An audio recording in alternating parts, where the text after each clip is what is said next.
आज कुछ यहाँ दायरे की शक्ल बदली है आपने इमाम साहब, ये आपकी कारस्तानी है या कोई और? अच्छा, अस्सलाम वालेकुम रहमतुल्लाहि व बरकातुहू।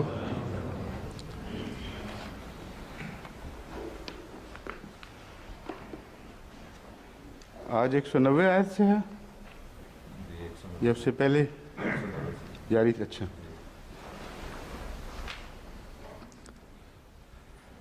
औज़ु बिल्लाहि मिनश शैतानिर रजीम, बिस्मिल्लाहिर रहमानिर रहीम। वलिल्लाहि मुल्कुस समावाति वल अर्दि वल्लाहु अला कुल्लि शैइन क़दीर। आल इमरान आयत 190। C'était le verset 190 de la sourate Al-Imran.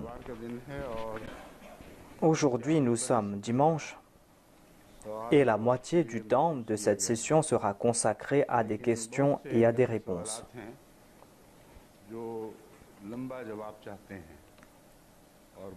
Il y a des questions qui requièrent de longues réponses,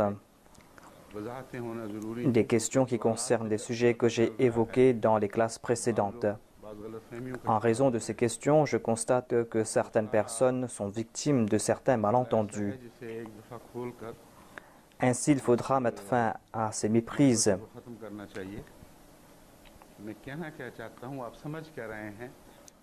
Afin que je puisse expliquer ce que je veux dire et ce que vous êtes en train de comprendre, afin que je vous explique le but de ces recherches et pourquoi ces recherches sont importantes.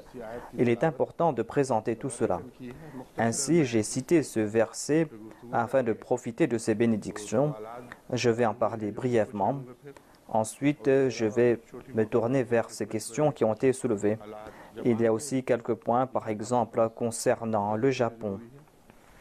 Je dois évoquer le Japon, car ces gens pensent que nous les avons oubliés, alors que nous ne les avons pas oubliés.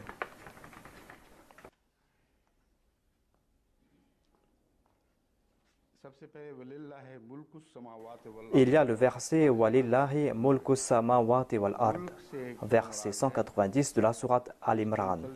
Que signifie mulk? Il y a la traduction présentée par Aqrabul Mawarid. L'explication de ce verset est que mulk signifie toute propriété. Mulk peut être au masculin comme au féminin. Mudhakkir ou muannith. Est-ce cela la prononciation dans la langue arabe? Est-ce qu'on dit muzakkir ou muannis? Dans la langue ourdou, on dit muzakkar et muannas. Dans la langue ourdou, on n'utilise pas les mêmes prononciations qu'on utilise dans la langue arabe.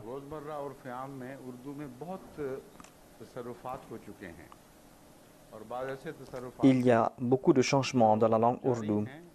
Il y a de ces changements qui sont perpétuels et qui sont en train de s'ancrer. Il y a par exemple le nom Hirkal. On avait posé cette question, à savoir que j'ai prononcé Eriaklus dans la langue ourdou comme Hirkal, alors qu'en arabe, on prononce cela comme Hirakal. Mais cette prononciation ne peut être acceptée dans la langue ourdou. Et puisque cette session est en langue ourdou, on va prononcer cela Hirkal.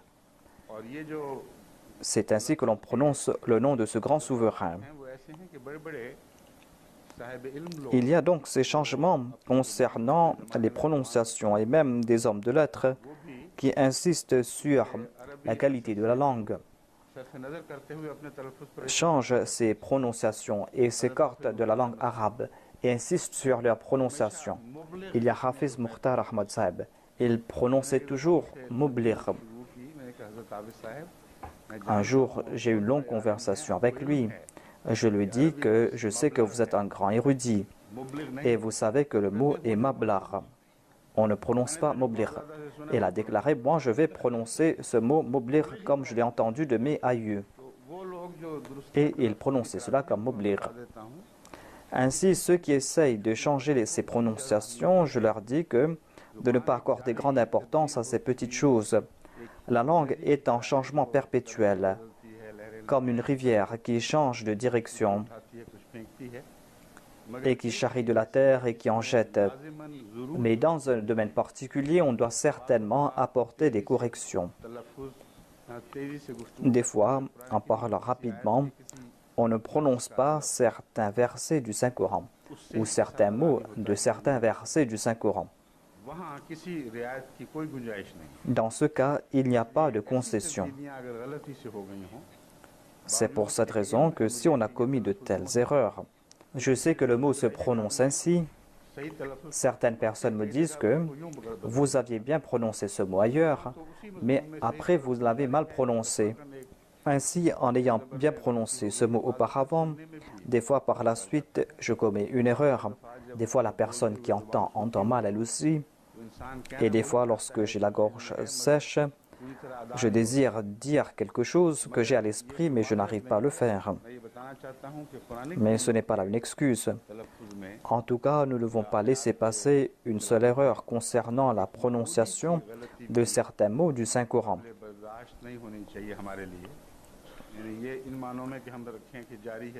C'est-à-dire, l'on ne doit pas négliger cela en disant que cela ne fait pas de différence et que les gens savent ce que l'on a dit. Certainement, on doit m'informer immédiatement. Mais les ulémas qui sont présents ici doivent le faire immédiatement afin que les gens ne commencent pas à envoyer des fax à ce sujet et que l'on fasse la correction ici. Ainsi, on parlait à propos du mot « mulk ».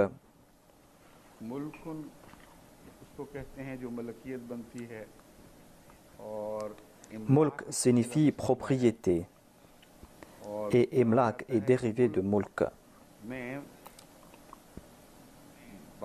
On dit que le terme mulk a le sens de la souveraineté et dans le terme milk, il y a le sens de la possession. À ce sujet, le dictionnaire Lane présente ses explications, à savoir la souveraineté, le pouvoir, le règne. J'ai cité la première référence de Akrabul Mawarid.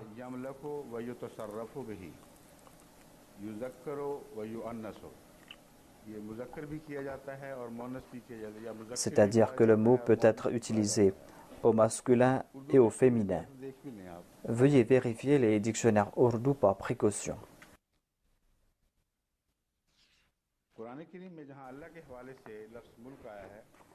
Dans le Saint-Coran, là où on a utilisé le mot mulk, là-bas on trouve ces deux sens. Je n'ai pas de doute à ce sujet. J'ai étudié cela et j'ai utilisé l'usage du Saint-Coran. Et là-bas, mulk signifie la propriété et mulk signifie aussi la souveraineté. Et cela concerne l'attribut Malikiya de Dieu. Dans la Malikiya, il y a certes plus ce sens de milk ou de possession, c'est-à-dire que quelqu'un est le maître. Mais en ce qui concerne le maître parfait, eh bien, il est le souverain parfait. En ce qui concerne les hommes, on fait la distinction entre la souveraineté et la possession parce que, certes, nous sommes propriétaires de nos biens. Mais en ce qui concerne les droits, c'est l'État qui est propriétaire. C'est l'État qui est souverain. Et puisqu'il y a toujours cette distinction, c'est pour cette raison que nous ne sommes pas propriétaires à part entière de nos biens. Vous ne pouvez pas bâtir quelque chose sur votre terrain, selon votre désir. L'État s'immisce dans toutes les petites affaires, c'est-à-dire ici s'arrête votre droit de propriété et ici débute notre souveraineté. C'est pour cette raison que, en ce qui concerne les hommes, le terme milk et mulk ont deux cercles respectifs. C'est pour cette raison qu'on se demande ici si mulk veut dire souveraineté ou propriété. Mais auprès de Dieu, il n'y a pas de telle distinction. Il est le maître parfait.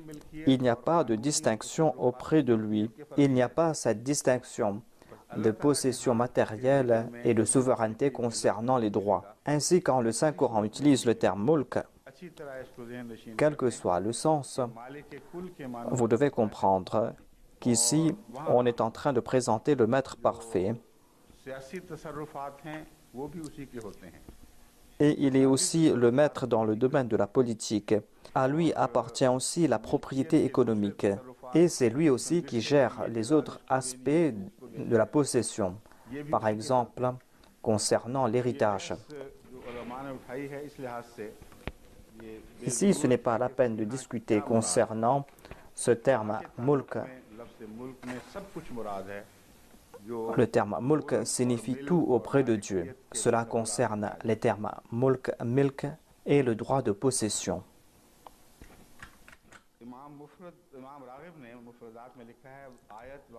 L'imam Raghib, dans son ouvrage Mufradat, a présenté un verset du Saint-Coran, c'est-à-dire que mulk signifie que Dieu est le Malikul Haq. C'est pour cette raison qu'il est dit Lahul mulku wa lahul hamd. Qul Allahumma malik al-mulki tu'ti al-mulka man tasha'u wa tanzi'u al-mulka mimman tasha'u. Ainsi, mulk signifie prendre quelque chose entre ses mains et avoir droit de propriété dessus. Milk est dérivé de mulk. L'imam Raghib a dit la même chose que je viens de vous présenter. Cela veut dire que lorsqu'on utilise le terme mulk pour Dieu, cela veut dire qu'il est en possession complète de quelque chose. Tout se trouve entre ses mains. C'est pour cette raison qu'il est le roi et il est le maître.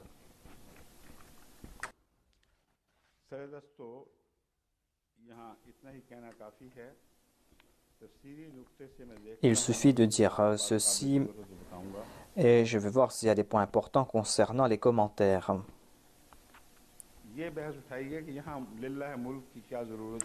En tout cas, on a soulevé la question concernant Lillahi et Mulk. Quelle est la relation entre les deux?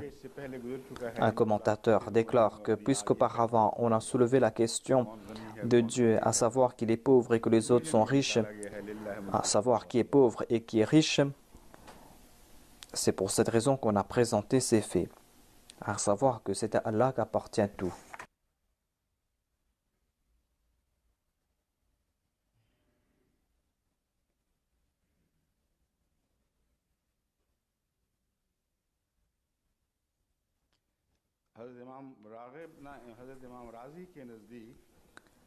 L'imam Razi a lié ce verset avec le verset précédent. Et selon lui, on a pris des mesures contre certaines personnes. Et ces personnes ne peuvent pas éviter ces châtiments. Car ce monde et l'au-delà appartiennent à Dieu. Il est le maître ici-bas et il est le maître dans l'au-delà. Lillahi mulku samawati wal ard signifie que vous ne pourrez pas éviter le châtiment de Dieu. Vous ne pourrez pas éviter cela ici-bas et vous ne pourrez pas éviter cela dans l'au-delà. Et ici, Sama signifie le monde spirituel, le monde céleste.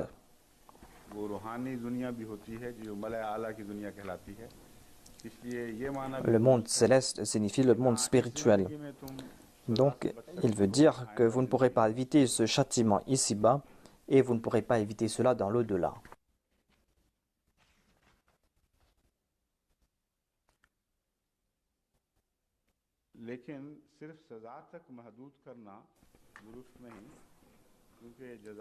Mais il ne suffit pas de limiter cela au châtiment. Il est aussi question des récompenses. En résumé, cela veut dire que Lillahi mulku samawati wal ard wa ikhtilafi al-layli wan nahari la ayatin li ulil albab. Dans ce verset, Allah a présenté ayatin li ulil albab. Il a aussi mentionné la différence entre la nuit et le jour.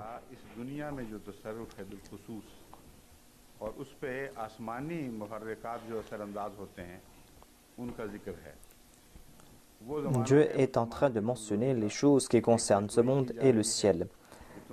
On est en train de faire une prophétie concernant la période du déclin des musulmans. C'est-à-dire que vous allez souffrir entre les mains des Ahl Kitab et des polythéistes.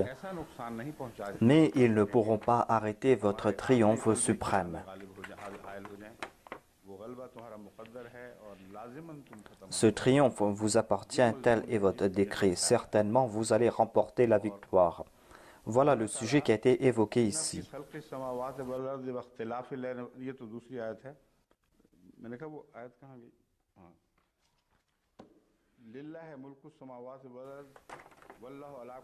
Il est dit Lillahi mulku samawati wal ard wallahu ala kulli shay'in qadir. Et après cela, on trouve le verset 191. C'est-à-dire, il y a une relation entre les sujets évoqués et le sujet mentionné auparavant. Le verset suivant, que je vais commenter demain, dans ce verset, il est dit Lillahi mulku samawati wal ard. Cela ne concerne pas uniquement les châtiments ici-bas et dans l'au-delà, mais on trouve mention du pouvoir de Dieu ici sur terre et le fait qu'il va toujours agir en faveur de l'islam.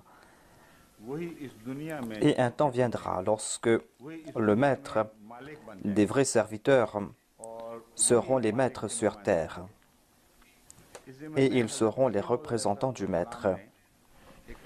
À ce sujet, je dois évoquer un point important présenté par le Messie premier l'Islam. Il a évoqué les attributs de Dieu dans la sourate Al-Fatiha.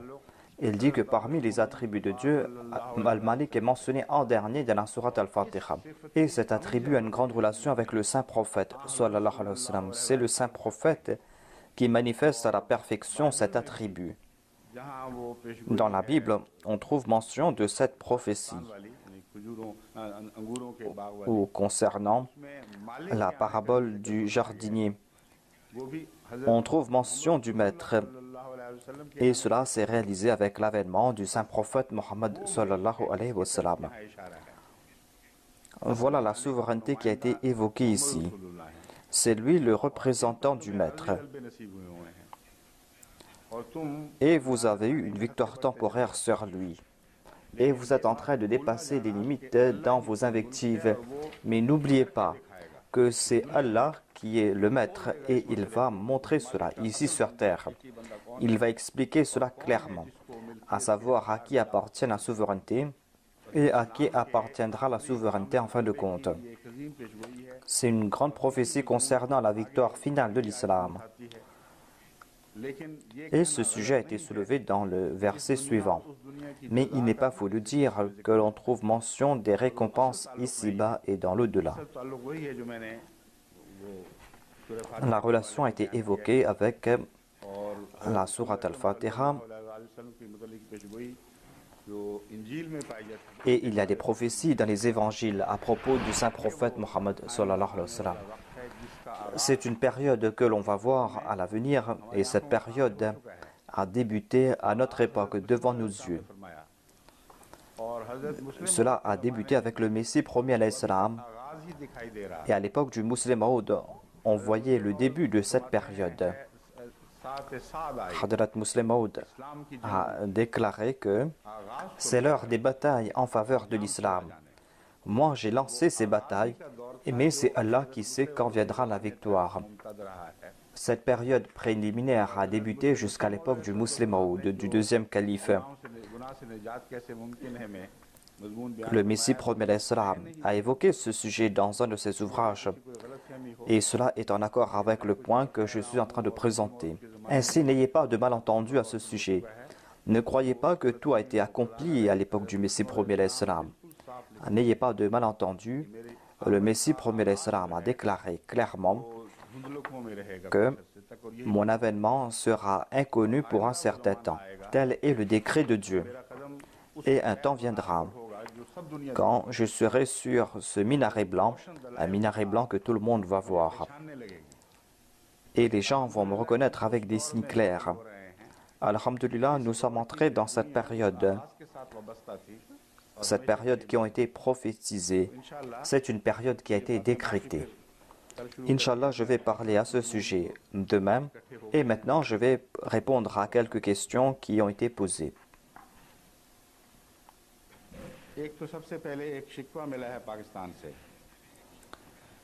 Tout d'abord, il y a une doléance que j'ai reçue du Pakistan.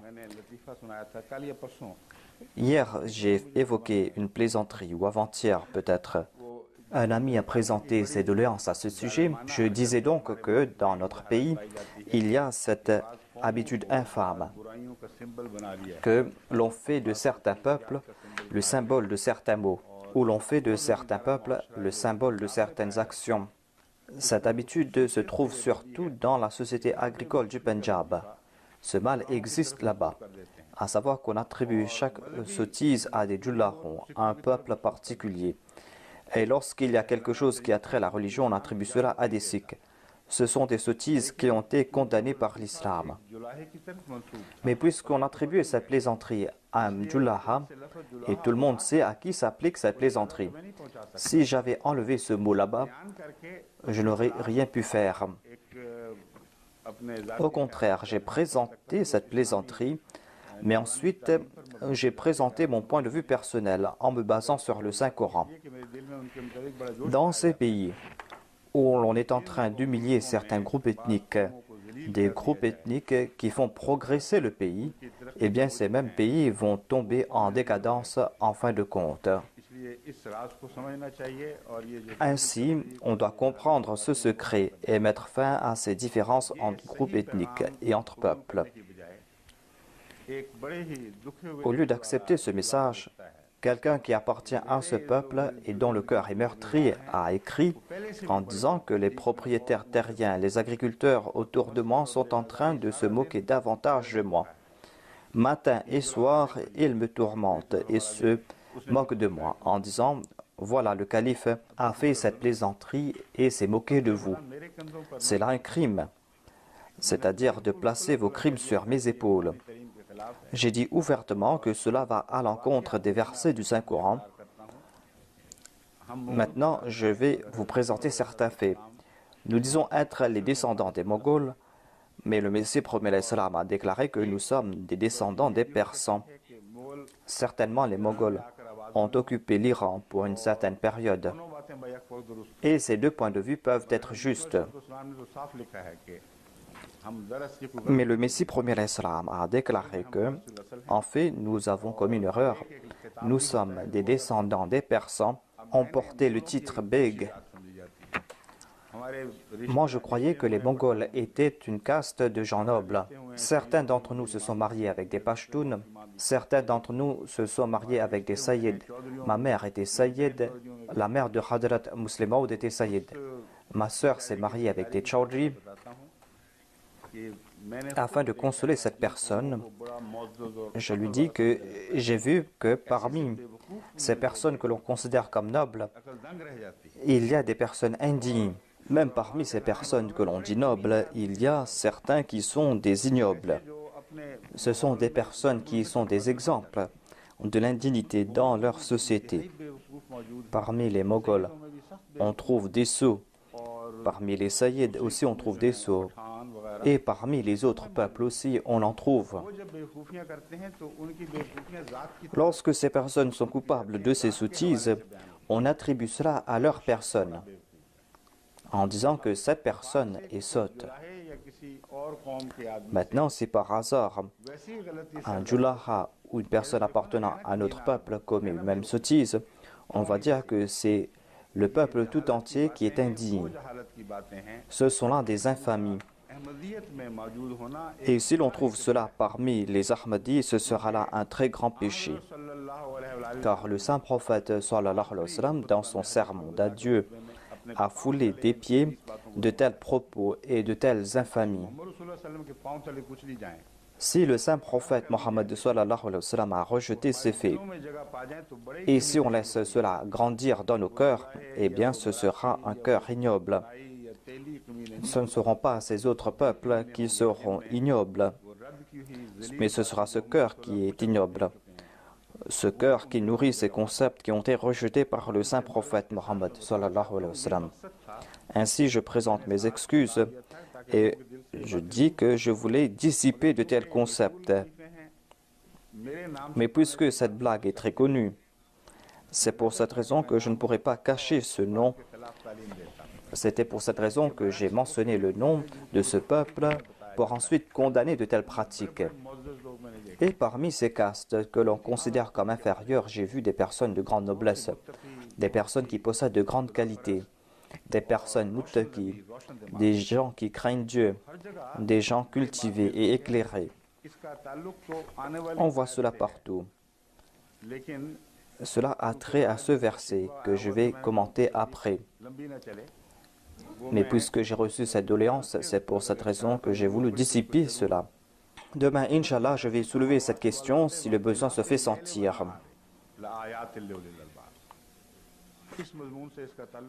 Ce sujet a trait à ce verset et Inch'Allah, je vais parler à ce sujet demain.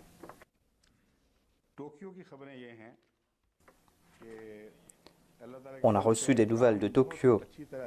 Par la grâce de Dieu, tout se passe très bien là-bas. Et le peuple japonais a loué ce travail accompli par nos bénévoles.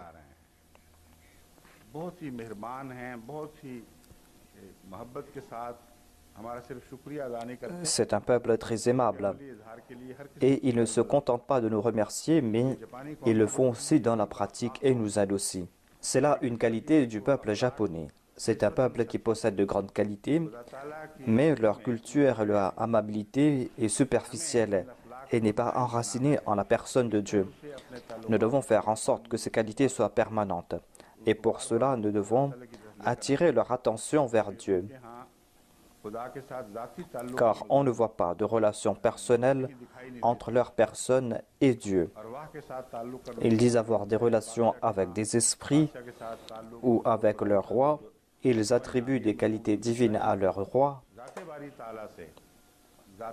mais ils n'ont pas de relation personnelle avec Dieu.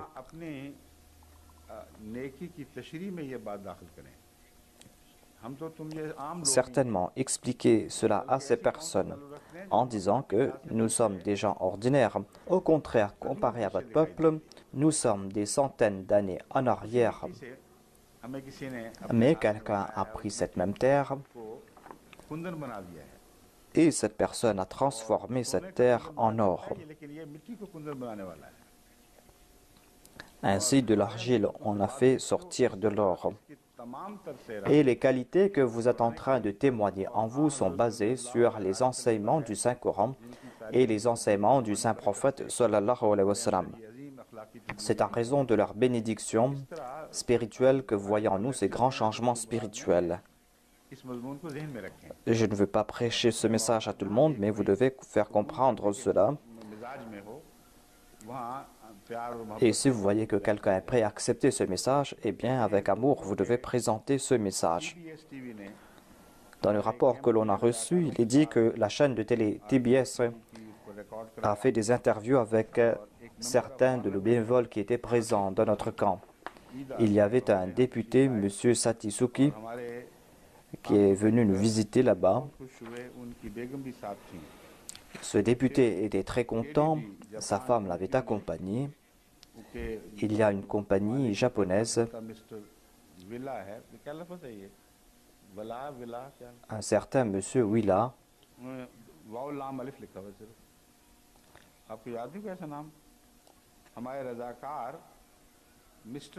En tout cas, cette personne a offert à nos bénévoles un téléphone portable.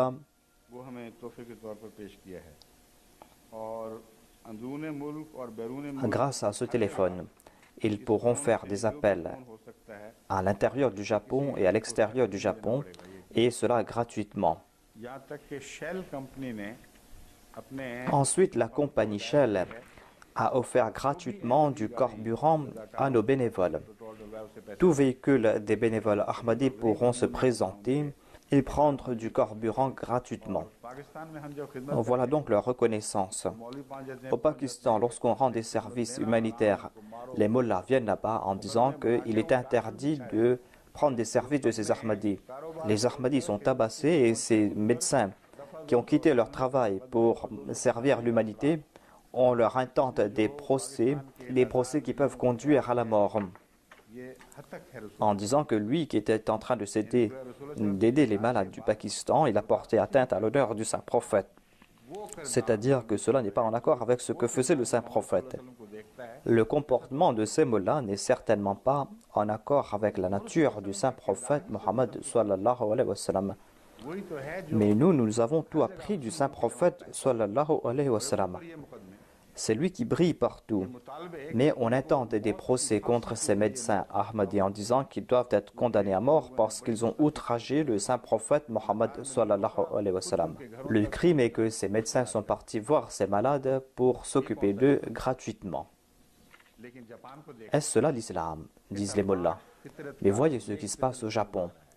Là-bas, on voit la manifestation de cette nature noble et pure. C'est quelque chose d'extraordinaire.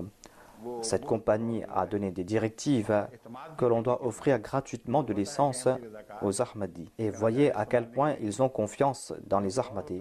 Ils savent que nos bénévoles ne vont pas profiter indûment de cela. Si c'était les autres, eh bien les distributeurs seraient devenus fous. Ils viendraient prendre gratuitement du pétrole pour en vendre à bas prix par la suite. Les bénévoles venus de l'Allemagne et de la Hollande sont si impressionnés qu'ils sont venus dans notre camp et viennent nous aider en disant que l'on n'a pas le même plaisir ailleurs. Ainsi, par la grâce de Dieu, nos bénévoles sont de bons exemples pour les autres.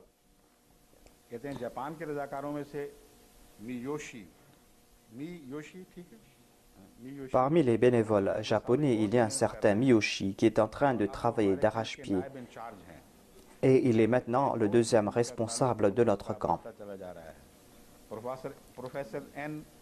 Et son amour est en train de grandir davantage. Ensuite, il y a le professeur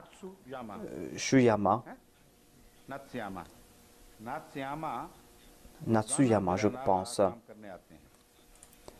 Tous les jours, il vient nous aider et elle dit que son épouse aussi vient et se présente afin de servir dans la cuisine.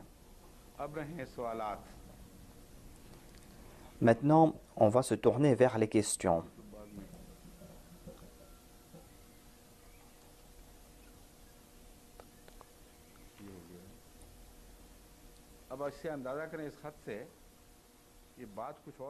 Maintenant, je vais vous présenter une lettre et vous allez comprendre que les gens n'ont pas compris ce que j'ai présenté. Les preuves que l'on présente sont farfelues. Je suis en train de recevoir des questions que je n'attendais pas de certaines personnes. Il y a quelqu'un qui est en Afrique et qui était en train de servir en tant que médecin. C'est un médecin qui est toujours en contact avec les chrétiens parce qu'il fait le tablir. C'est pour cette raison qu'il a étudié la Bible. Ils ont publié de petits dépliants. Mais voyez ce qu'ils ont compris de mes dars. Ce médecin écrit que on a compris grâce à vos dars que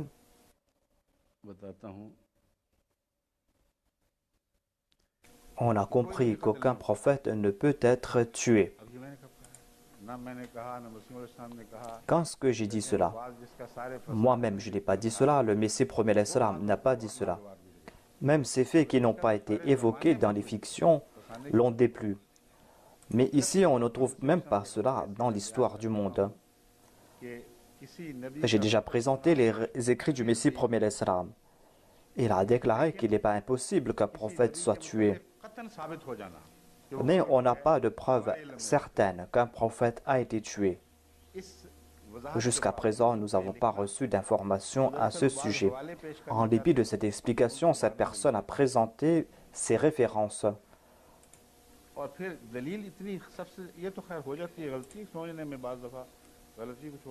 On commet de telles fautes des fois. Je peux commettre des fautes en présentant certains faits. Mais la chose qui me fait souffrir le plus est qu'il a tiré certaines conclusions. Il déclare que Jésus-Christ était juif lui-même, il a été envoyé aux Juifs et certainement personne d'autre que lui ne connaissait le mieux l'histoire des prophètes envoyés aux Juifs. Il y a certains sous-entendus dans sa déclaration. Selon lui, Jésus-Christ avait condamné sévèrement son peuple d'avoir tué les prophètes. Voilà donc la conclusion qu'il est en train de tirer ici. il y a des choses déplaisantes qu'il a présentées. Tout d'abord, qui dit que la Bible est le livre de Jésus-Christ? Il a cité des évangiles. Et les évangiles ont été révélés à Hadrat Isa. Il a tiré la conclusion que personne d'autre ne pouvait connaître l'histoire des Juifs. C'est pour cette raison que tout ce qu'il a dit dans la Bible doit être accepté. Ce n'est pas un argument acceptable. Les orientalistes utilisent le même argument contre le saint prophète Mohammed sallallahu alayhi wa sallam, en disant que certainement il savait cela. Le saint prophète Mohammed lui entendait ces paroles de la part de Dieu et il présentait ces faits tels quels. Et tout prophète qui a reçu un livre, qu'il soit un prophète législateur ou pas, ce prophète dit quelque chose qu'il a entendu de la part de Dieu. Ainsi croire que Hadrat Isa alayhi salam était un juif, et c'est pour cette raison qu'il était témoin de l'histoire des juifs, et que ce qu'il a écrit est la dernière parole, et que certainement il y a eu des prophètes qui ont été tués, eh bien cette conclusion est injuste et erronée. Lorsqu'on va se tourner vers la parole de Dieu, avant de prendre les évangiles, on doit tout d'abord se tourner vers ce que nous dit le Saint-Coran. Le Saint-Coran a répété à plusieurs reprises que vous aviez l'habitude de tuer les prophètes. Alors pourquoi donc se tourner vers les évangiles? Et le deuxième point fâcheux est que le Saint-Coran n'a aucune importance et que si Isa alayhi salam n'a pas dit quelque chose, eh bien, il y aurait eu des doutes concernant ces faits historiques et les déclarations du Saint-Coran n'auraient aucune importance. Nous sommes en train de citer le Saint-Coran, à savoir que dans le Saint-Coran, on trouve mention du fait que l'on a tué des prophètes. Personne n'a rejeté le fait que dans le Saint-Coran, on a dit que l'on a tué des prophètes. Et il serait faux de m'attribuer ces paroles, à savoir que tuer des prophètes doit être pris au sens métaphorique et qu'ici il n'est pas question du fait qu'on les a tués physiquement. Voilà ce qu'on m'attribue. Mais le monde entier est témoin du fait que je n'ai pas dit cela et je n'ai pas de tel concept. Le Messie premier a tiré cette conclusion d'un verset du Saint-Coran qui concerne l'honneur des prophètes.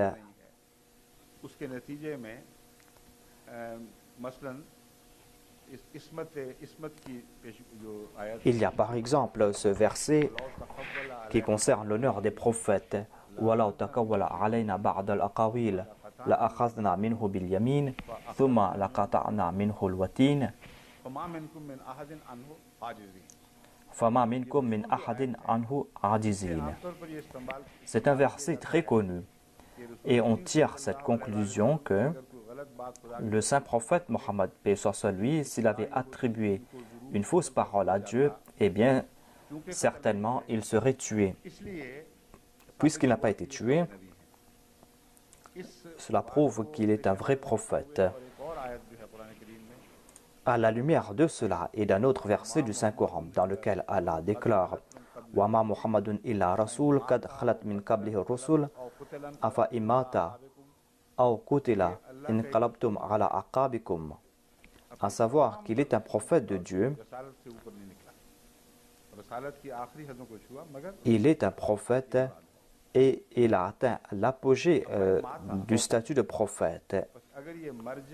Afa imata aw qutila, s'il meurt ou qu'il soit tué, est-ce que vous allez retourner sur vos pas?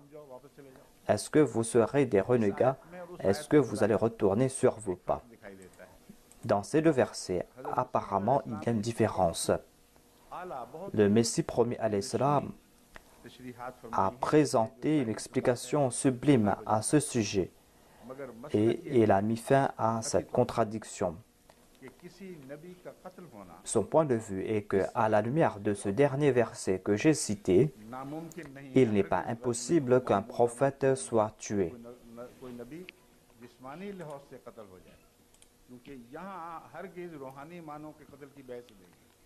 Car ici, on ne trouve pas d'essence spirituelle à la mort. Il est dit « Afa immata aw qutila ». Certainement, on est en train de parler de la mort physique et du meurtre physique. C'est pour cette raison que le Messie premier alayhi salam a déclaré que selon moi,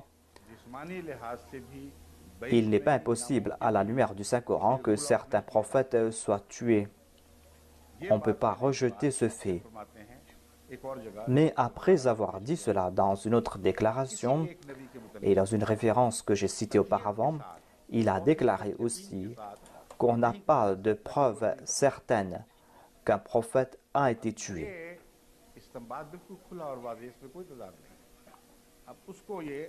Il n'y a pas de contradiction avec ces déductions qu'il a tirées.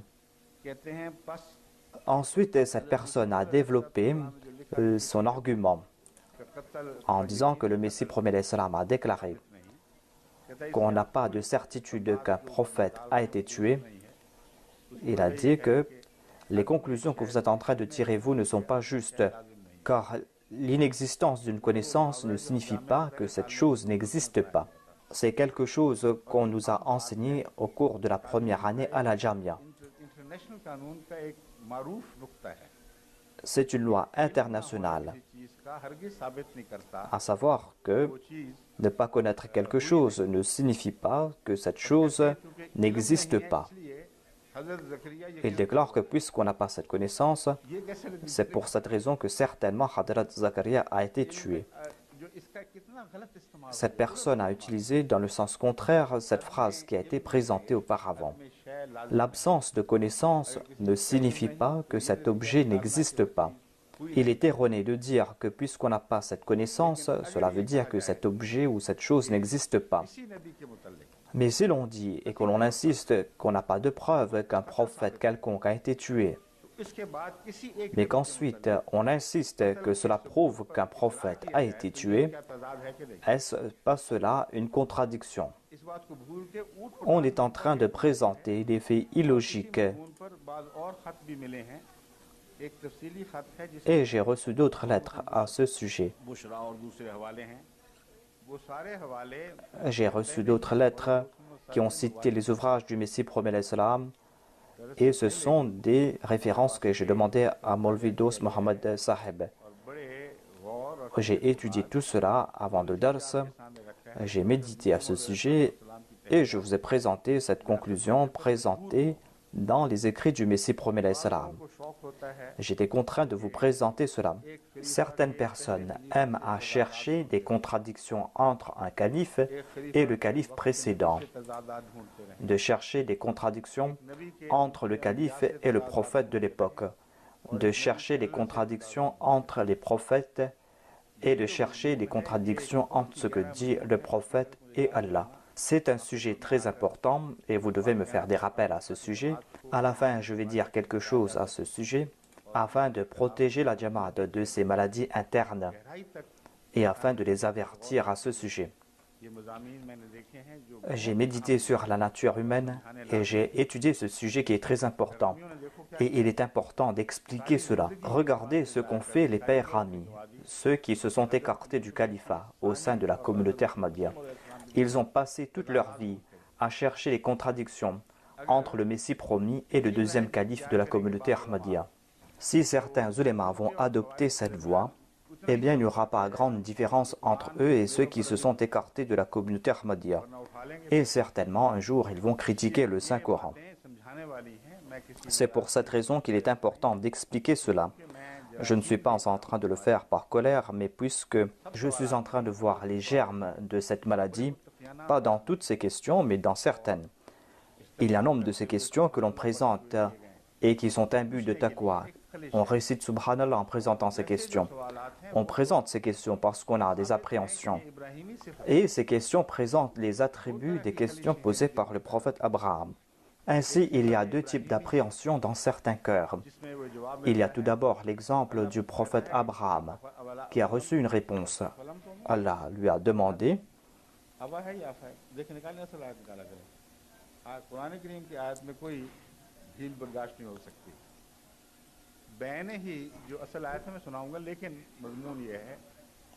Je vais vous présenter ce verset, mais le sujet est qu'Allah lui a demandé que tu m'as demandé comment est-ce que je vais revivre des morts. Est-ce que tu ne crois pas? Le prophète Abraham a déclaré, certainement je crois. je suis un croyant. Walakin liyatma'inna qalbi. Je veux tout simplement avoir cette tranquillité au cœur. Cela veut dire que, même en étant croyant, on peut poser certaines questions pour avoir le cœur tranquille. Voilà la voie adoptée par les pieux et par les prophètes. Lorsqu'ils posaient une question, eh bien, ils posaient cette question pour que leur cœur soit tranquille. Mais comparé à cela, dans l'histoire de la religion, il y a aussi ces questions que l'on pose afin d'essayer de dévoiler des contradictions entre des personnes pieuses ou entre les prophètes de Dieu. Il y a eu des débats entre le saint prophète Mohammed soit lui et les Ahl Kitab. Et ces derniers disaient au saint prophète Mohammed soit lui qu'il y a des contradictions entre ce que tu es en train de dire et ce que dit la Bible. D'une part, tu dis que la Bible est véridique, d'autre part, tu es en train de rejeter la Bible. Nous ne pouvons pas accepter un prophète pareil. Et ils ont dit la même chose à propos de Jésus-Christ, à savoir qu'il y avait des contradictions dans ses paroles. À savoir, d'une part, qu'il disait que la Bible est véridique et que Élie est monté au ciel, d'autre part, il disait que Jean et Élie. Je vais reparler de nouveau à propos de ce sujet. Ainsi donc, certaines personnes m'ont envoyé des écrits tirés des ouvrages du Messie premier alayhi salam. Et entre les lignes, on est en train de me demander ce que je suis en train de faire. On me demande si je n'ai pas vu ce qu'a dit le Messie premier alayhi salam. Et on est en train de dire aussi que, en dépit de cela, je suis en train de présenter un point de vue qui est contraire à celui présenté par le Messie premier alayhi salam. Dans leur quête, de telles personnes qui écrivent ces lettres essayent de prouver des contradictions dans la personne du Messie premier alayhi salam. Ainsi, on ne peut pas prouver des contradictions entre moi et entre le Messie premier alayhi salam. Cela est impossible. Même si, d'un point de vue superficiel, on peut voir des contradictions, mais lorsqu'on étudie cela de près, je pourrais prouver que certainement il n'y a pas de contradiction. Mais en fait, on est en train de servir le saint prophète Mohammed, paix soit lui, tout comme le Messie premier alayhi salam l'a fait. Et moi aussi, je suis en train de servir le Messie premier alayhi salam, tout comme il avait servi le saint prophète Mohammed, paix soit lui. Et tout serviteur doit le servir. Nous sommes en train de participer dans cette bataille internationale pour l'islam. Et je suis en train d'utiliser les tactiques que le Messie premier alayhi salam nous a enseignées. Il n'est point question de contradiction. Et ces personnes ne pourront pas voir ces subtilités que j'ai vues dans les écrits du Messie premier alayhi salam et ces faveurs que j'ai tirées dans ces écrits. Ces gens ne peuvent pas imaginer les concepts que j'ai appris du Messie premier alayhi salam, ces tactiques qu'il a utilisées contre les autres. Car pour cela, il faut éprouver un grand amour. Et cela ne peut naître du molaïsme. Le molaïsme donne naissance aux préjugés. Le molaïsme a plusieurs degrés, mais lorsque le molaïsme atteint son apogée, cela se transforme en quelque chose d'abominable. Et à l'intérieur de son nafs, il y a différents degrés de molaïsme. Et il y a différents degrés d'amour. La Jamaat doit progresser dans son amour et ne doit pas progresser dans le molaïsme. Lorsqu'on regarde par amour, eh bien, on ne va pas avoir de contradiction entre un serviteur de Dieu et un autre serviteur de Dieu. Si vous voyez pareille contradiction, vous devez faire l'istighfar, demander le pardon de Dieu et Allah va résoudre ces difficultés. Des fois, on pose de telles questions, mais on pose ces questions comme l'avait fait Hadrat Ibrahim. C'est-à-dire, « Oh Allah, montre-moi comment tu fais revivre les morts. » Et il ajoute ensuite que j'ai posé cette question pour que j'ai le cœur tranquille. Ces contradictions qu'on essaie de m'attribuer, si on accepte leur déduction, eh bien, le Messie premier alayhi salam est coupable d'une grande contradiction. Il dit que j'ai déclaré que c'est possible que Hadrat Yahya n'a pas été tué et qu'il est erroné de dire qu'avec certitude, Hadrat Yahya a été tué.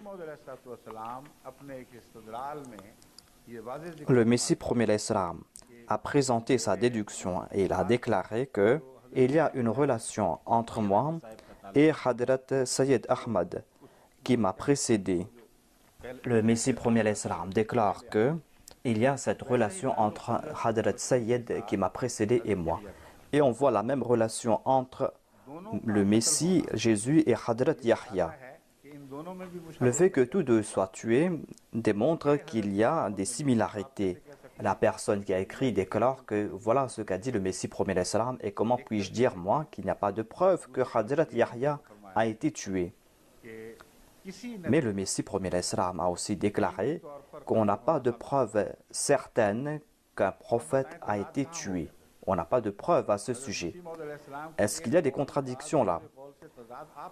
Ainsi, vous êtes en train de prouver qu'il y a une contradiction entre les paroles du Messie premier alayhi salam, mais vous ne pouvez pas prouver qu'il y a des contradictions entre mes propos et les propos du Messie premier alayhi salam. Si l'on dit qu'on n'a pas prouvé qu'un prophète a été tué et que l'on dit ensuite qu'un tel a été tué et que cette personne est mon avant-coureur, si on met en juxtaposition ces deux points, il y aura une contradiction. Mais on va comprendre cela lorsqu'on va comprendre les tactiques utilisées par le Messie premier alayhi salam pour son djihad. Vous allez comprendre cela à la lumière des débats qu'il a eus avec les autres, quand vous allez comprendre aussi le djihad accompli par les prophètes. Lorsque vous allez comprendre comment le Saint-Coran s'est adressé aux autres, c'est là que vous n'allez pas voir de contradiction. Et vous allez voir un autre sujet. Le point principal présenté par le Messie premier alayhi salam est qu'il y a certainement des similarités entre moi et Jésus-Christ. Sinon, il n'y aura pas de similarité entre moi et le Messie, Jésus-Christ. Et on ne pourra pas dire que je suis son reflet. C'est pour cette raison qu'il faut qu'il y ait certaines similarités dans des points essentiels. Mais concernant ces similarités, le Messie premier alayhi salam a aussi déclaré que l'on ne doit pas pousser loin ces similarités et dire que je dois être crucifié tout comme Jésus-Christ a été crucifié, que je sois flagellé tout comme il a été flagellé. Ce n'est pas cela le sens des similarités. Il y a certains témoignages que l'on doit trouver et toute personne de bonne nature va accepter cela comme des similarités. Ce sont ces mêmes similarités qui concernent ces deux questions que j'ai posées, à propos desquelles je suis en train de faire des recherches. Il y a tout d'abord la question du prophète Zacharie et du pharaon à l'époque de Moïse. C'est-à-dire, quel était le pharaon de l'époque de Moïse? Car selon moi, il y a plusieurs périodes qu'on a évoquées. Et il y a cette période entre Hadrat Moussa et Hadrat Issa, le même nombre d'années, qui est similaire au nombre d'années entre le saint prophète sallallahu alayhi wa sallam, et le Messie premier alayhi salam. Si on accepte cela, eh bien, quel est le pharaon de l'époque? Il y a nombre de questions que j'ai soulevées. Certaines personnes pensent que je veux tout simplement présenter ces faits intellectuels. Ces personnes ne comprennent pas pourquoi je suis en train de rendre ces services, pourquoi est-ce que j'ai fait ces études minutieuses et que des fois je suis contraint de présenter un point de vue qui va à l'encontre du point de vue accepté par le Messie promis. Et le fait qu'un point de vue a été présenté au cours de 1300 ans ne veut pas dire que certainement ce point de vue est exact. Pour une longue période, le Messie premier alayhi salam croyait que Jésus-Christ était vivant au ciel. Et il croyait que Jésus-Christ était monté physiquement au ciel. Et cela, en dépit de sa grande perspicacité, en dépit des révélations qu'il avait reçues, il croyait en cela. Et Allah l'avait informé à plusieurs reprises que cette croyance était erronée. Dieu lui a indiqué les vraies déclarations coraniques. Lui qui lisait le Coran matin et soir, jamais il est tombé dessus. Mais lorsque Dieu lui a indiqué cela, il a vu cela. Et il a vu ces preuves indéniables.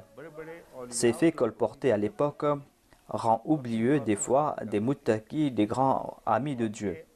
Et c'est leur relation avec Dieu qui leur ouvre les yeux. Ainsi, au lieu d'être fier de sa connaissance, ne croyez pas que ce que vous voyez est exact.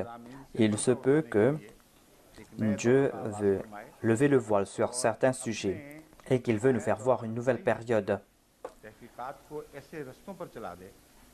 et qu'il désire que nous puissions faire ces recherches selon ces directives afin que nous puissions faire apparaître des faits qui concernent l'islam. Voilà le sujet vers lequel je veux attirer votre attention. Il y a la question de Hadrat Yahya et de Hadrat Sayyid Ahmad Sahib. Il y a les similarités entre ces deux personnes.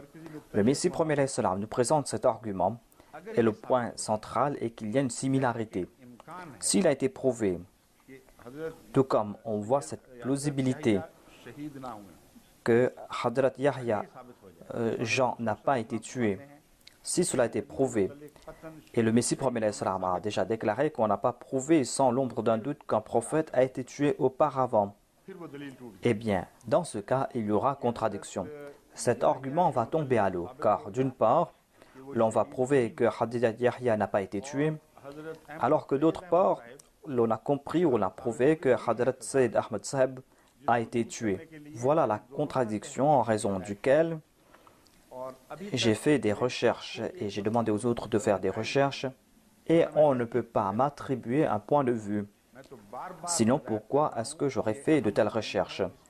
J'ai donné des directives que ce sont des sujets importants, on doit faire des recherches à ce sujet. Je n'ai pas le moindre doute que, grâce à ces recherches, on va lever le voile sur des secrets et on va prouver une de ces deux choses. Soit que ces deux personnes ont été tuées, on ne peut pas rejeter cela. À savoir que Hadrat Yahya et Hadrat Sayyid Ahmad Sahib ont été tués. Ou soit qu'il y aura toujours des doutes concernant la situation de ces deux personnes. S'il y a des hypothèses dans les deux cas, eh bien on va voir des similarités dans ces hypothèses. Par exemple, à propos de Hadrat Sayyid Ahmad Sahib, on utilise le terme Raïboubiyat, c'est-à-dire qu'il avait disparu. J'ai demandé des gens à faire des recherches à propos de Hadrat Yahya et on a présenté cette hypothèse qu'il est disparu. On rapporte à propos de Hadrat Sayyid Ahmad Sahib qu'il a été décapité et qu'on a découvert sa tête quelque part. Ainsi, ce n'était pas son corps qui avait prouvé qu'il était mort, mais c'était sa tête qu'on présentait comme la preuve de sa mort. Et dans l'histoire, on présente la même chose concernant Jean, c'est-à-dire qu'on n'avait pas trouvé son corps, mais c'était sa tête qu'on avait présentée sur un plateau qui avait prouvé qu'il était mort. Et dans les deux cas, ces deux histoires de tête sont sans tête ni queue, car les autres témoignages que l'on a présentés vont à l'encontre de ce qui a été dit. Je ne peux pas accepter comme un fait historique qu'un général sikh ait amassé des têtes et des corps pour les lier ensemble. En ce qui concerne la disparition, eh bien, cette disparition n'est pas la disparition qu'on attribue à certaines personnes.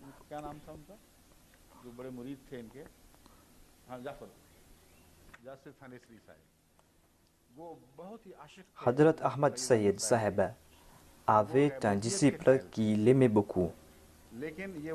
Et lui, il avait accepté le fait qu'il avait disparu. Ce n'est pas la même disparition qu'on attribue au Mahdi, ou à propos de ces autres personnes qu'on dit qu'elles sont invisibles, comme on dit à propos de Hadrat Ilyas, que lui aussi il avait disparu et qu'il est monté au ciel, ou la disparition de Hadrat Isa alayhi salam qui est monté au ciel. Ce n'est pas cela la Raïboubiyya. Son disciple disait qu'il n'était pas mort, mais qu'il était caché quelque part. Et pour une longue période, il avait cette certitude. Et il disait que, tout comme j'ai la certitude en ma mort, de même, j'ai la certitude que Sayyid Ahmad est toujours vivant. Il n'y a pas plus grande certitude que la mort. Mais c'était là ses paroles à lui. Petit à petit, il était désespéré car, quand il a dit qu'il avait disparu, cela ne voulait pas dire qu'il allait vivre pour tout le temps. Quand il n'a pas pu le contacter pendant longtemps, en fin de compte, lui-même, il s'est détourné de sa croyance. Et son disciple a déclaré que moi aussi, je suis contraint d'accepter ce que les autres ont dit, à savoir qu'il a été tué. car pendant toute cette période, je n'ai pas pu entrer en contact avec Hadrat Sayyid Ahmad Saheb. Et c'est pour cette raison que je suis contraint d'accepter ce que disent les autres. Et il y a une relation entre la disparition de cette personne et le désespoir de ses disciples. Cela a une relation avec le fait qu'il n'est pas en vie. Ce fut une prophétie, tout comme Jésus, le Messie, avait fait cette prophétie que je vais vous laisser et je vais partir vers les brebis perdues.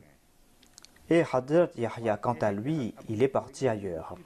Il avait 2 épouses et quelque temps avant son martyre, il a dit à sa 2e épouse que je vais disparaître.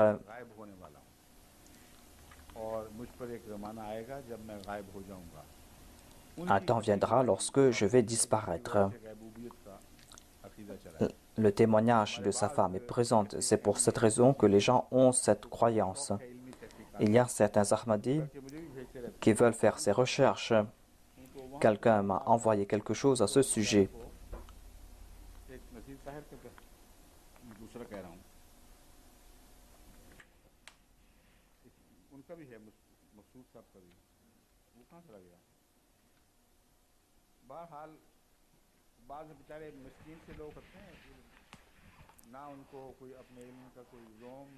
Il y a ces personnes qui ne sont pas fiers de la connaissance, mais qui aiment faire des recherches. Puisqu'ils n'ont pas d'amis, c'est pour cette raison qu'ils m'envoient leurs recherches. Je lis cela, j'en suis impressionné, et je leur félicite pour avoir accompli une grande œuvre.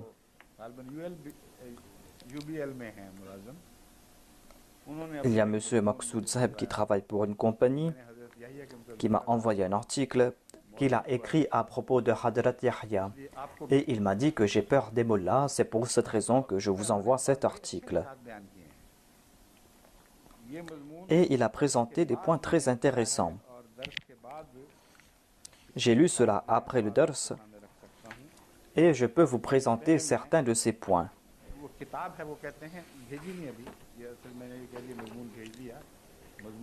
Il devait m'envoyer un livre, mais il ne l'a pas envoyé. Il a envoyé quelques points et il a dit que je vais vous envoyer le livre car j'ai déjà écrit ce livre. Lorsqu'il va envoyer ce livre, on va en profiter.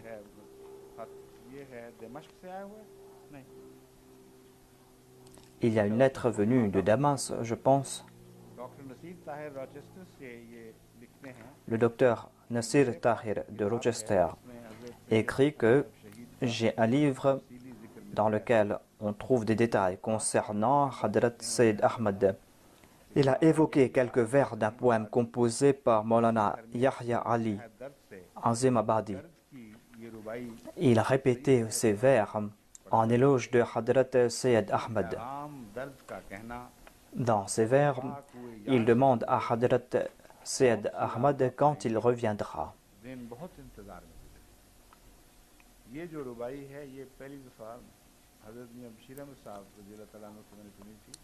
Hadrat Mian Bashir Ahmad Saheb nous a présenté ces quelques vers et il a présenté la même chose. Ce sont des paroles de Mirdad qui s'appliquent ici aussi. Il y avait un certain Molvi Mohammad Jafar Saheb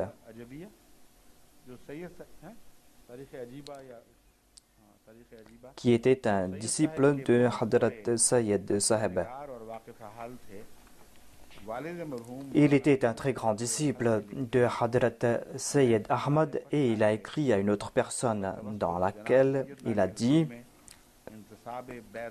qu'il était celui qui avait prêté allégeance à Sayyid Ahmad. Et il a aussi présenté les détails concernant sa rencontre avec Hadrat Sayyid Saheb. Et il a aussi déclaré que j'ai la certitude que mon maître est toujours vivant, tout comme j'ai la certitude quant à ma mort.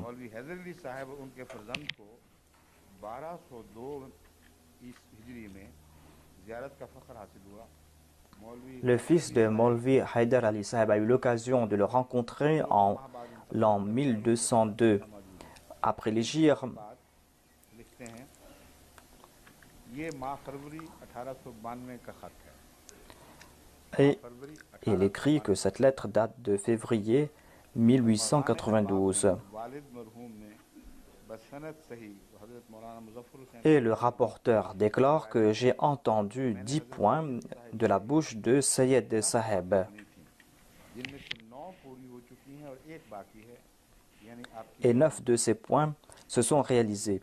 Et le dernier point concernait sa disparition.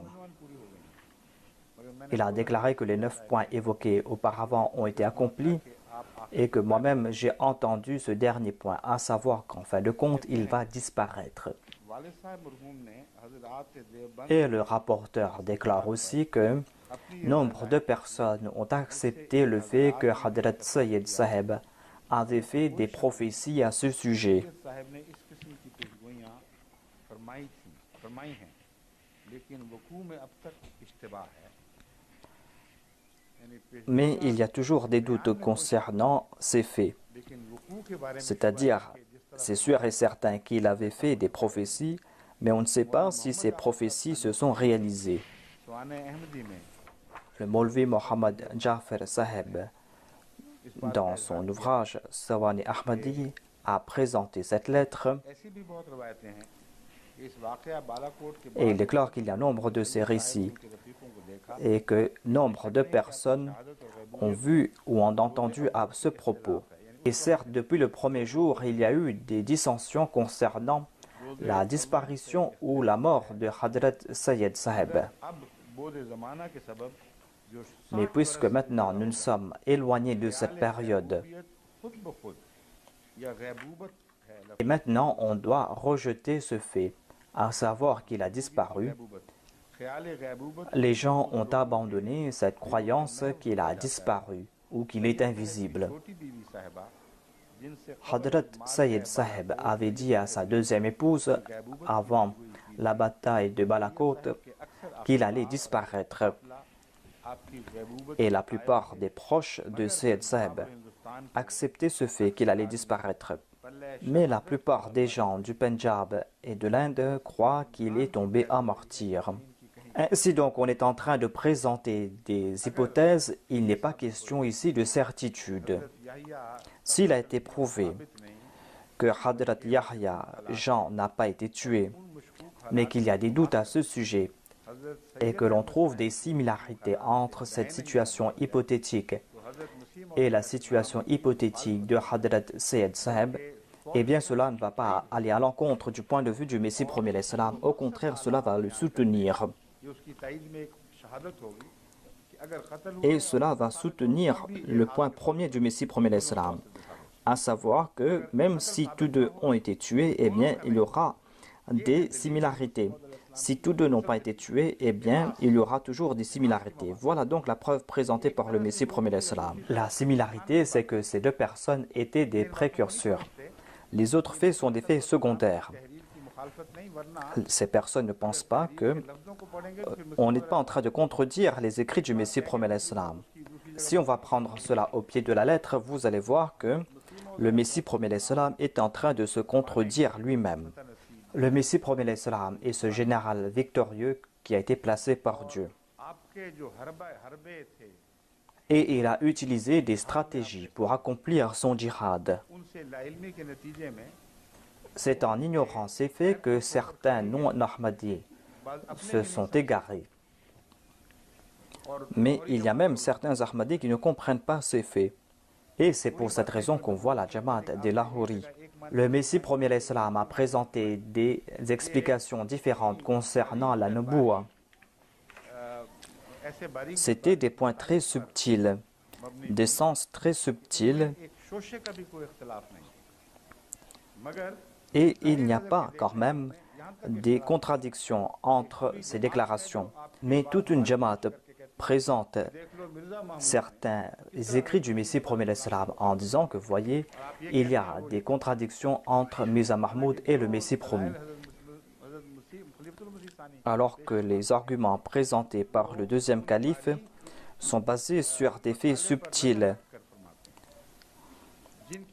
des faits subtils à propos duquel le Messie premier l'Islam a rejeté la Naboua. Le deuxième calife a présenté dans quel sens il a rejeté le fait qu'il était un prophète. Et c'est là que le deuxième calife a présenté son point de vue.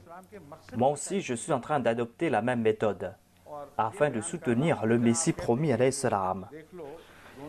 Je suis en train de dire que quand il a dit qu'il y a cette similarité à ce sujet, qu'il invite les Arabes à ce propos et qu'il est en train de présenter le fait que tous deux étaient des précurseurs. Il a insisté sur ce point et non pas sur leur meurtre. À l'époque, tous les musulmans croyaient que tous deux étaient tués. Et des fois, afin de présenter sa déduction, on présente à celui qu'on s'adresse les croyances qu'il a. Certaines personnes, n'ayant pas compris cela, pensent que, voilà, on a commis là une contradiction.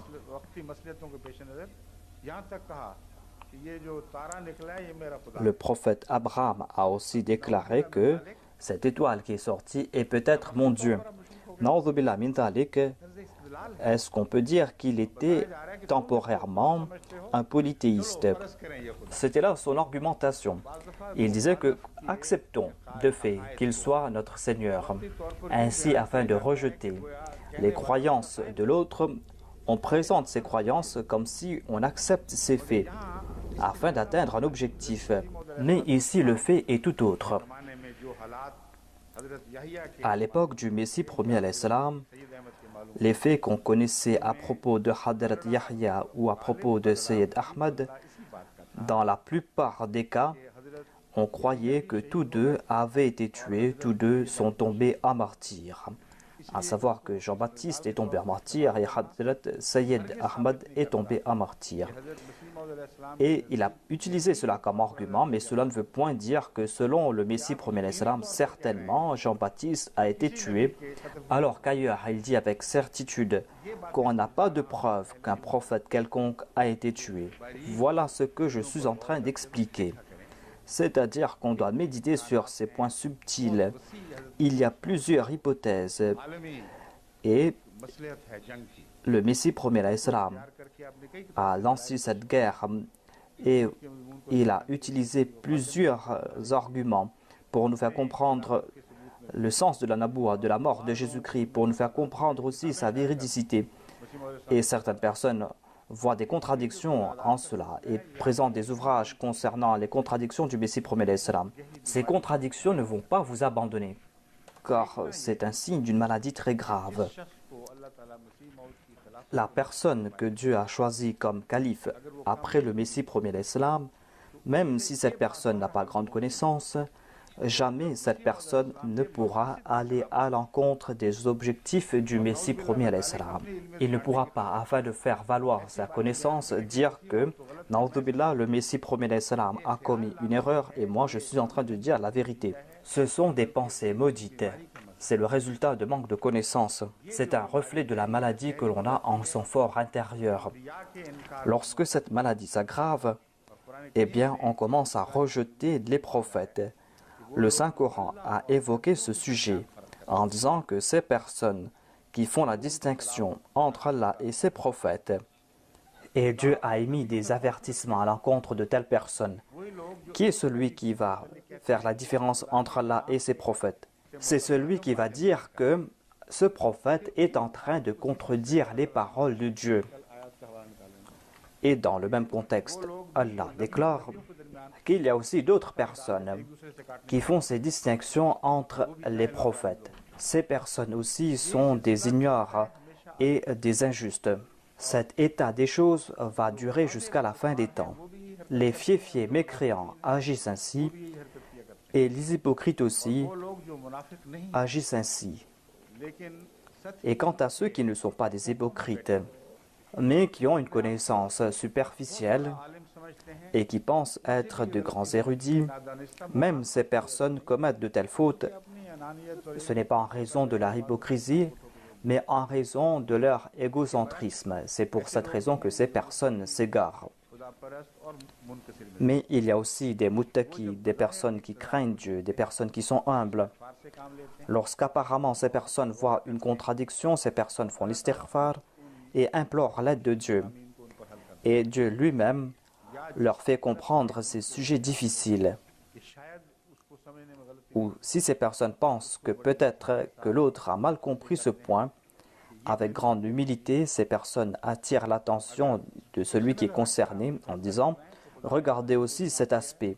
Si vous avez pris une décision quelconque, eh bien Dieu vous a confié cette tâche. Eh bien agissez selon le plaisir de Dieu. Nous n'avons pas d'objection à ce sujet. Mais nous voulions tout simplement vous montrer cet aspect des choses. » La majorité des ulémas ahmadis ont cette grande connaissance. Voilà leur point de vue. C'est pour cette raison que je ne vois pas de fitna par la grâce de Dieu. La Jamaat ne doit pas croire qu'il y a des troubles, mais ce sont des actions pareilles qui ont créé des dissensions. Et leurs souvenirs sont affreux. À l'époque du deuxième calife, il y a eu de tels troubles. Il y a eu de tels troubles à l'époque du premier calife.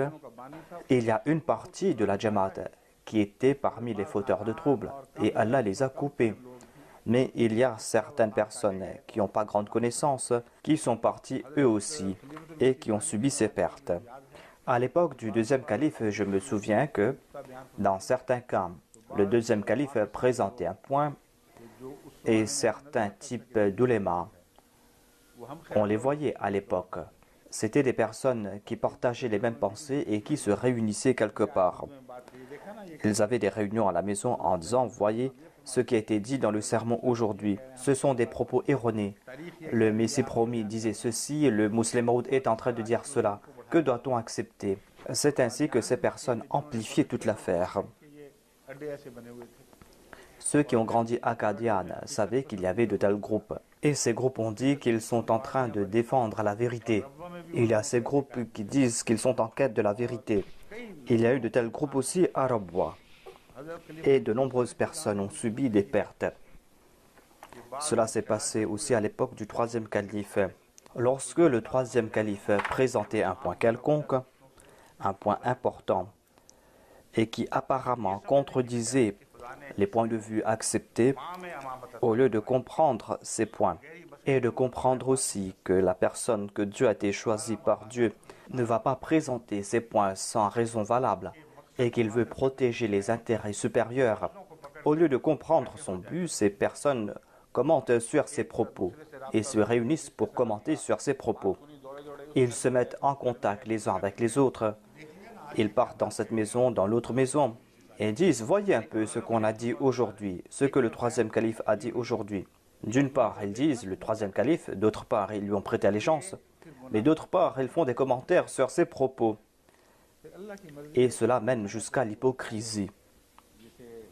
C'est le désir de Dieu. Il peut sauver la personne qu'il désire et il peut enlever la personne qu'il désire. Je me souviens qu'à l'époque, en de telles occasions, je rencontrais Hadrat Maulvi Abdul-Attar Saheb. Car Maulvi Abdul-Attar Saheb était parmi ces ulémas qui avaient une grande perspicacité et qui avaient aussi une grande connaissance académique. Il avait la certitude qu'un calife puisse présenter un point qui va à l'encontre du point du Messie promis ou contre les hadiths ou qui va à l'encontre des prophéties du saint prophète sallallahu alayhi wa sallam. C'est pour cette raison que lorsque je le rencontrais, je lui disais que j'ai compris ceci des paroles du troisième calife. Il a vu venir ces troubles et c'est pour cette raison qu'il a présenté ce sujet et il n'est pas en train de rejeter la Mujaddadiyya. Et il a même déclaré que le calife aussi peut être un mujaddid. Pourquoi rejetez-vous ce fait? Les points de vue de Maulvi Abdul-Attar Saheb étaient toujours en accord avec mes points de vue à moi. Généralement, je ne parlais pas à ce sujet aux autres. Quand une personne me posait des questions à ce sujet, je l'expliquais cela. Mais si j'étais en contact avec quelqu'un, si je parlais à ce sujet à quelqu'un, c'était avec Maulvi Abdul-Attar Saheb. Je ne parlais pas avec les autres parce que là-bas aussi, il y avait de tels groupes. Il y avait une certaine virulence dans les propos de certains. Et dans certains cas, au lieu de résoudre l'affaire, on exacerbait toute l'affaire. Il y avait d'autres qui partaient aux antipodes. Et selon moi, ce sont des propos mortels. Cela peut causer de grandes pertes. Je ne suis pas en train de voir des signes qu'il y a de tels groupes qui sont en train de se former, mais moi je vois ces germes et ces germes sont toujours présents. Si on ne repère pas ces germes au moment opportun, si on ne prend pas des mesures à ce sujet, il y aura toujours ces dangers. Ces personnes sont en danger. Celles qui, après avoir prêté allégeance, sont toujours victimes de leur égocentrisme. Ces personnes ne comprennent pas l'ordre qui a été donné de se prosterner devant Adam. Donc on va commencer avec cela. Pourquoi est-ce qu'on devait se prosterner devant Adam? Le sujet est Faïda nafartu fihi min dhuhi faqa'u lahu sajidin. Puisque je lui ai accordé un statut, cela veut dire que pour la cause d'Allah, même si vous comprenez cela ou pas, acceptez cela. Faites prosterner votre égocentrisme devant lui. Voilà le sens de la prosternation. Cela ne veut pas dire se prosterner physiquement et poser son front physiquement sur terre. Cela veut dire sacrifier son égocentrisme pour la cause de Dieu en sachant que la personne qui a été choisie par Dieu sera douée d'intelligence par Dieu. C'est lui-même qui va le guider. Et pour la cause de Dieu, faites prosterner votre égocentrisme. Si vous le faites, c'est là que vous serez parmi ces personnes qui sont véritablement obéissantes. Je sais que certaines personnes prêtent allégeance, mais leurs têtes sont toujours hautes en raison de leur fierté, de leur érudition. Et si le calife a présenté un point qui soit en accord avec les points qu'ils ont appris, eh bien ces personnes vont écrire au calife pour le féliciter, tout comme on félicite un enfant, en disant que nous n'attendions pas cela de vous. C'est un point très intéressant. Voilà ce que je disais tout le temps, vont-ils dire. Voilà donc leur égocentrisme. Apparemment, ils se sont prosternés, mais leur tête est toujours haute. Et ces personnes ne tirent aucun plaisir des points ayant trait à la connaissance que le calife a appris de la part de Dieu. Au contraire, cela les énerve davantage et cherchent des moyens pour voir des propos qui contredisent les paroles du Messie promis en disant « Voyez, il est en train de contredire le Messie promis ». Ces personnes n'ont pas le courage d'affronter leur égocentrisme. Ces personnes n'ont pas le courage de dire que voilà mon point de vue, voilà le vôtre, et votre point de vue est erroné. C'est pour cette raison que ces personnes cherchent des occasions pour trouver des contradictions ouvertes entre les propos du Messie promis et les propos du calife. Quand ils en découvrent, ils se soutiennent les uns les autres. Ces personnes écrivent elles-mêmes, demandent aux autres d'écrire aussi. Voilà, vous avez commis une erreur. Voilà le but de leur vie. Ces personnes sont dénuées de l'âme même de la vie. Si Allah le désire, il peut les laisser vivre, tel est mon désir. Ou Allah peut enlever l'esprit, cet esprit qu'il a insufflé. Et ces personnes deviendront poussière, tout comme on a fait de la poussière Adam. Avant qu'on lui insuffle cet esprit, Adam n'était que poussière. Voilà donc ces maladies subtiles et on doit être vigilant à ce sujet. Toute personne qui établit cette relation que je viens de décrire avec le calife, ces personnes sont toujours victimes de leur ego de mollah et sont toujours à l'affût afin d'attraper une erreur du calife ou de présenter ce qu'ils pensent être une erreur. C'est là un signe de grande hypocrisie. Tout cela est caché sous les couvertures de l'hypocrisie, mais Allah enlève ces couvertures de temps en temps. Évitez cette maladie, c'est une maladie très dangereuse. Cette maladie prend plusieurs formes. Et au début, cela commence avec le rejet des prophètes de Dieu. Satan a refusé de se prosterner devant Adam. ce sont ces mêmes sentiments qui grandissent et tout le temps on cherche ces contradictions. On trouve cela dans l'histoire du monde. J'ai dit cela à propos du Messie premier l'Islam, à propos du saint prophète. Et tous les orientalistes disent la même chose, à savoir, on doit chercher des contradictions entre la parole de Dieu et la parole du saint prophète sallallahu alayhi wa sallam. Ensuite, les Kharijis ont poursuivi les califes en disant qu'il y a ces contradictions entre vous et le saint prophète. Et voilà le point de vue des califes précédents. Il y avait des dissensions concernant le nombre de prosternations dans l'enceinte de la Kaaba. Et pour cela, on a commencé à tirer les épées et on disait que les uns et les autres étaient des kafirs. Si on est toujours dans ce cercle et que l'on n'est pas coupable d'apostasie ouverte, on sera parmi les Kharijis. Et en fin de compte, tout cela va s'éclater. Cette pustule va s'éclater et ceux qui sont autour vont se transformer en pus et seront comme ces immondices qui seront rejetés par Dieu. Je le dis encore une fois que je suis en train ici de montrer cette maladie. Je ne suis pas en train de pointer du doigt des personnes. Je ne suis pas en train de décourager ces personnes qui m'écrivent.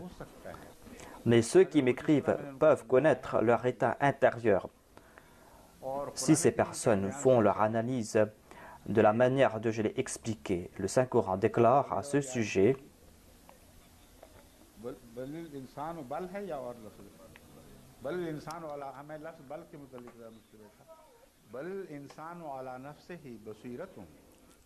Balil insanu ala nafsihi basiratun walau alqa ma'azira. C'est un point très profond, à savoir que l'homme peut présenter des prétextes, l'homme peut embellir ses paroles et ses propos. S'il veut réfléchir, il sera lui-même témoin de son âme. Dieu a accordé à l'homme cette aptitude que de méditer sur son âme, que de méditer sur chacune de ses intentions. Il est à même de jauger les tréfonds de son âme et de savoir où a débuté ce voyage. Je m'adresse à de telles personnes, je leur dis de faire l'istighfar et de faire leur analyse de conscience. Si ces personnes n'ont pas pu faire leur introspection, eh bien sachez que Dieu va faire cette analyse et Dieu va les rejeter. Et aucune force ne pourra les arrêter. Mais si votre question est basée sur la taqwa, si vous posez ces questions en bonne intention et que vous comprenez le statut de celui à qui vous avez prêté allégeance, eh bien, de telles questions sont des bénédictions. Il n'y a pas de danger dans de telles questions. Méditez à ce propos. Dieu a pris un ignorant et l'a fait calife. Est-ce qu'il va l'abandonner ou est-ce qu'il va le soutenir? Si il est en train de soutenir ce calife, cela ne veut pas dire que ce calife puisse présenter des faits contraires à son maître et que Dieu continue à le soutenir. Cela voudrait dire que Dieu a abandonné le Messie promis et a commencé à soutenir ce calife qui, naoudoubillah min dhalik, était un ignorant et qui, en dépit de son danger, est en train de porter atteinte aux enseignements de la communauté et que Dieu continue à le soutenir comme si Dieu ne se soucie pas de ses actions. Le Messie premier l'Islam a présenté cet argument.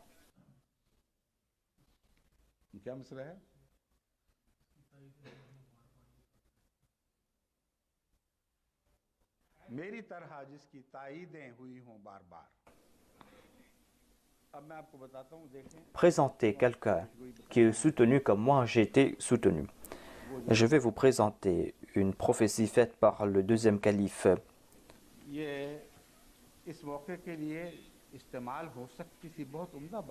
C'est une prophétie très à propos.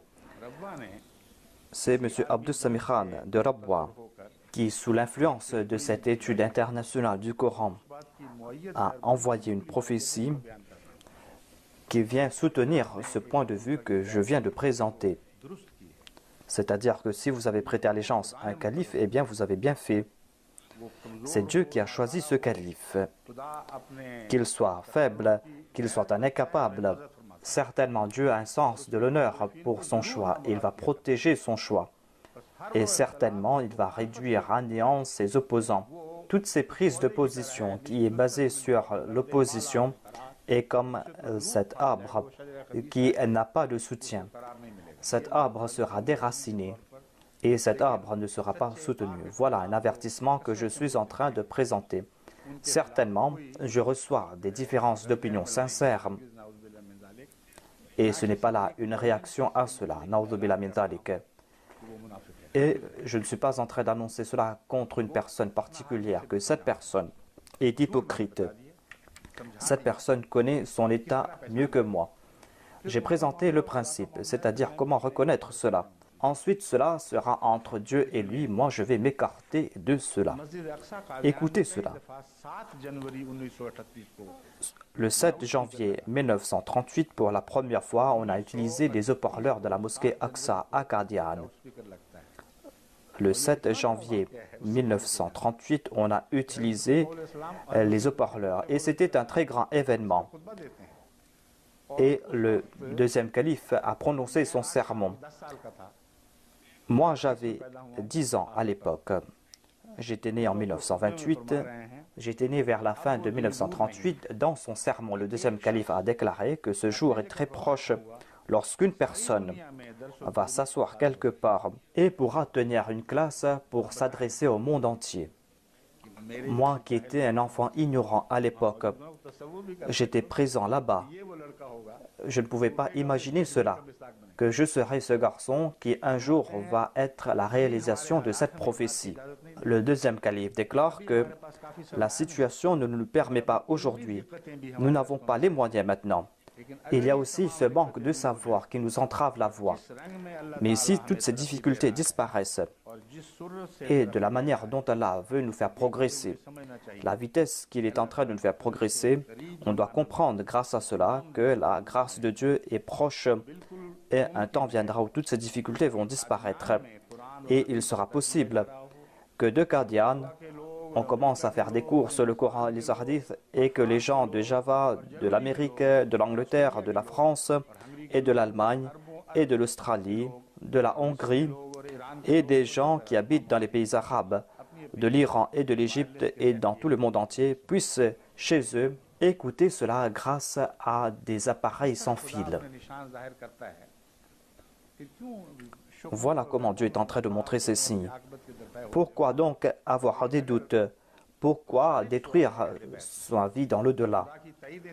Si vous êtes sincère dans votre serment d'allégeance et Dieu vous fait comprendre que vous avez pris une bonne décision concernant votre serment d'allégeance, eh bien vous devez montrer ce respect.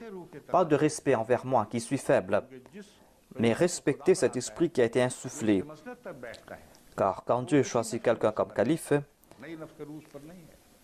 il lui accorde cet esprit. Ce n'est pas un nouveau esprit qu'il lui insuffle, mais il reçoit ces mêmes bénédictions de cet esprit qui a été insufflé auparavant. Donc, n'oubliez pas ce point. Moi, je me connais moi-même mieux que tout autre. Je suis un homme extrêmement incapable. Je n'ai pas grande connaissance. Dans la plupart des cas, je commets beaucoup d'erreurs. Et j'ai commis plus d'erreurs concernant les connaissances de ce monde que tous les califes réunis. Mais Allah est en train d'endurer tout cela. Allah sait que ces erreurs sont en raison des faiblesses humaines. En résultat du mauvais écolage, Allah était en train de m'éduquer d'une autre façon. Ceux qui apprenaient à l'école se transformaient en mullah, partaient dans une autre direction. Ces personnes ont eu cette connaissance que je n'ai pas reçue. Mais si j'avais reçu cela, je n'aurais pas reçu ce que j'ai reçu maintenant. Ainsi, pour les buts pour lesquels Dieu me préparait, il était important qu'il y ait de telles erreurs. Ne tirez pas de fausses conclusions. Mais certainement, Dieu est en train de me soutenir et Dieu va toujours soutenir tous les califes tant que l'on n'a pas atteint l'objectif du Messie promis l'Islam. Toute personne qui va se détourner de cela, eh bien, cette personne va couper sa relation avec Dieu. Il n'y a pas de doute à ce sujet. Qu'Allah fasse que nous soyons toujours fidèles envers lui. Il y a un autre point subtil présenté par M. Abdus Sami Khan. इसमें ये बयान है कि अजीब अल्लाह की शान है Il a déclaré que, 7 जनवरी को voyez la gloire de Dieu. हज़रत मुस्लिम Le 7 janvier 1938, le Muslim Maud a fait cette prophétie. 7 जनवरी को इस Et de l'île Maurice, le 7 janvier, के आगाज का आपने ऐलान किया j'ai fait une annonce concernant le début de ce programme international. मुतालिक बताया था J'avais fait cette annonce auparavant, mais j'avais dit à propos du 7 janvier. C'est-à-dire qu'à partir du 7 janvier va débuter ce programme international qui va lier le monde entier. वो पेशगोई पूरी होती है Ce même jour, cette prophétie s'est réalisée. मैं तो Voyez la gloire de Dieu. J'étais là-bas comme un garçon incapable. J'étais assis là-bas. Je ne savais même pas ce que je portais sur moi. Dans la plupart des cas, je devais porter mon pantalon par la main. तो लोग मुझे देख के हंसा करते Et je n'étais même pas conscient de ce que je faisais. लिबास में Et les gens se moquaient de moi en disant, voyez cet incapable et ses vêtements. बना दे Mais c'est là la gloire de Dieu. ऐसी करता है Il peut choisir la personne de son choix. Et ensuite, Dieu soutient cette personne. Et on n'a plus besoin d'arguments. दरअसल याद रखें Cette personne brille dans le ciel. हज़रत मोहम्मद रसूल Mais souvenez-vous que पेशगोइयों को पूरा c'est le soutien de notre maître, le saint prophète Mohammed sallallahu alayhi wa sallam. Dieu nous a accordé ces bénédictions du ciel pour nous soutenir, pour soutenir le saint prophète. Je ne veux pas être le centre du monde, je veux tout simplement en train de dissiper les doutes de certaines personnes, en leur faisant comprendre बनाया गया था que जो मुसीम c'est un plan lancé par Dieu pour le saint prophète Mohammed paix soit sur lui. इस Cela est apparu et cela devait apparaître à l'époque du Messie promis l'Islam. Je suis moi-même un moyen insignifiant pour atteindre ce but. अल्लाह ताला Cette chance n'est pas une chance ordinaire. Qu'Allah fasse que nous puissions comprendre cela, que nous puissions avoir cela en tête pour notre progrès spirituel et le progrès